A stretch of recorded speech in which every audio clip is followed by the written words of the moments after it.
বাবুর ঢাকা থেকে তো আসলি, কিছু লোক নিয়ে আয়।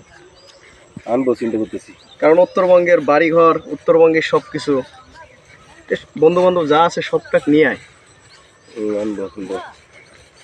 ঠিক আছে? কারণ এই জায়গাটা একা একা তো আর ভালো লাগে না।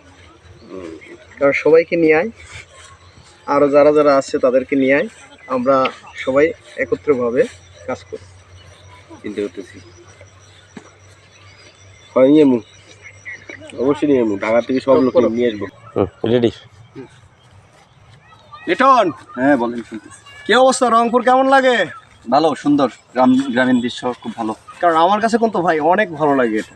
কারণ এখানে থেকে ক্ষেত খামার, মাঠ ঘাট এইসব প্লেয়ার, সারাদিন অফিস করি, এই ভিতরে যখন ঢুকি তখন মনে হয় যেটা আমার ঘুরে যায়। গ্রামীণে জায়গাটা এরকমই, গ্রামে আসলে সবারই মন জুড়ে যায়, এটাই স্বাভাবিক।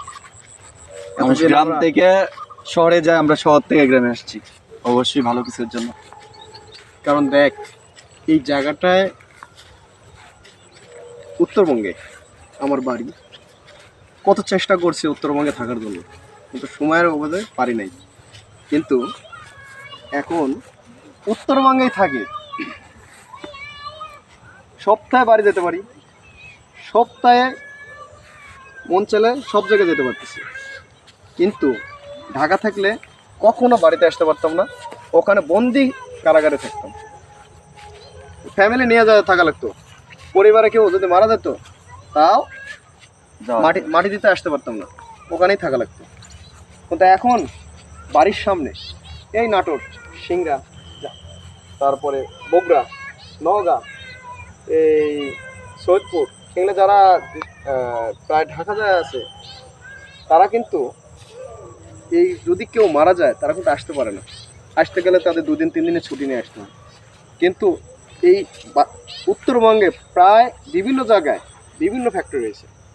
রাজশাহী হয়েছে, পাবনা হয়েছে, রংপুরে হয়েছে, নীলফামারী হয়েছে, বিভিন্ন জায়গায় ফ্যাক্টরি আছে, কিন্তু তারা কিন্তু আসতে পারে। তে নারীর টানে যে যেখানেই থাকে না কেন, উত্তরবঙ্গের ছেলে উত্তরবঙ্গেই আসতে হবে।